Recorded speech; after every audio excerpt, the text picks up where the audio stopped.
Hi hello everybody, welcome back to my channel triple treat. இன்றைக்கி நம்ம சேனலில் பார்க்க போகிற ரெசிபி பேல் பூரி. நான் இன்றைக்கி வந்து ட்ரை பேல் பூரி தான் பண்ண போகிறேன்.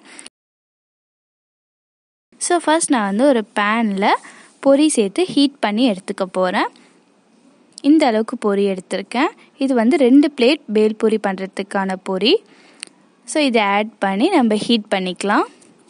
ரொம்பலாம் இது கலர் சேஞ்ச் ஆகணும்லாம் அவசியம் இல்லை. ஒன் மினிட் நீங்கள் வந்து ஹீட் பண்ணி எடுத்துக்கோங்க, போதும். பவுலில் எடுத்து வச்சுக்கலாம். அதே பேனில் நான் கொஞ்சமாக எண்ணெய் சேர்த்து வேர்க்கடலையை ரோஸ்ட் பண்ணி எடுத்துக்கிறேன்.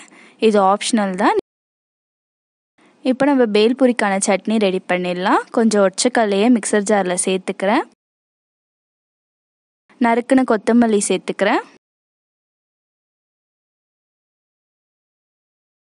கூடவே நறுக்கின புதினா இல்லைன்னா நீங்கள் கொத்தமல்லியே புதினா அளவுக்கு சேர்த்துக்கோங்க.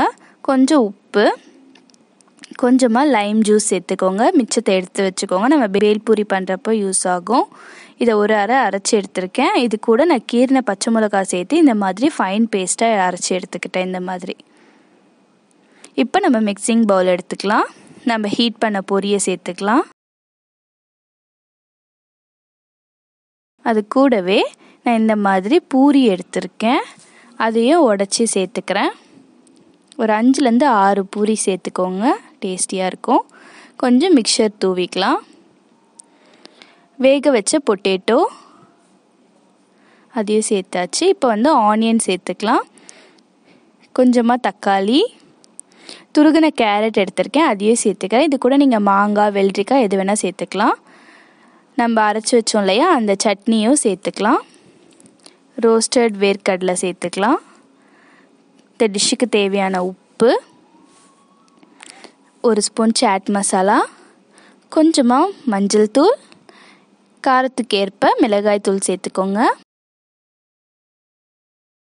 நம்ம எடுத்து வச்ச லைம் ஜூஸையும் சேர்த்துக்கலாம்.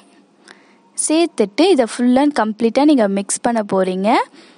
நல்லா மிக்ஸ் பண்ணிக்கோங்க. அந்த சட்னி, வெஜிடபிள்ஸ் எல்லாமே வந்து நல்லா அந்த பொரி கூட கோட் ஆகிற அளவுக்கு நல்லா வந்து அதை மிக்ஸ் பண்ணி விடுங்க. இந்த மாதிரி மிக்ஸ் பண்ணிடுங்க. இப்போ இதை நம்ம பிளேட் பண்ணிடலாம். பிளேட் பண்ண உடனே இதை சர்வ் பண்ணிவிடுங்க. இல்லை கொஞ்சம் நேரம் ஆயிடுச்சுன்னா அது நமுத்து போன மாதிரி ஆகிடும், டேஸ்ட் நல்லா இருக்காது. இப்போ நம்ம வந்து கார்னிஷ்க்கு துருகின கேரட் கொஞ்சம் தூவிக்கலாம். கொஞ்சம் வெங்காயம்,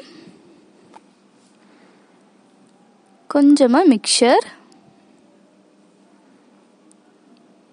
நறுக்கின கொத்தமல்லி, நான் ரோஸ்ட் பண்ணி எடுத்துருக்க வேர்க்கடலை சேர்த்துக்கிறேன். அவ்வளோதான், நம்மளோட சுவையான பேல் பூரி தயாராகிடுச்சு. டேஸ்ட் பண்ணி பார்க்கலாமா? ரொம்பவே சுவையாக இருக்குது. கண்டிப்பாக இதை நீங்கள் வந்து ட்ரை பண்ணி பாருங்கள். உங்களோட ஃபீட்பேக்கை எனக்கு மறக்காமல் ஷேர் பண்ணுங்கள். தேங்க்யூ.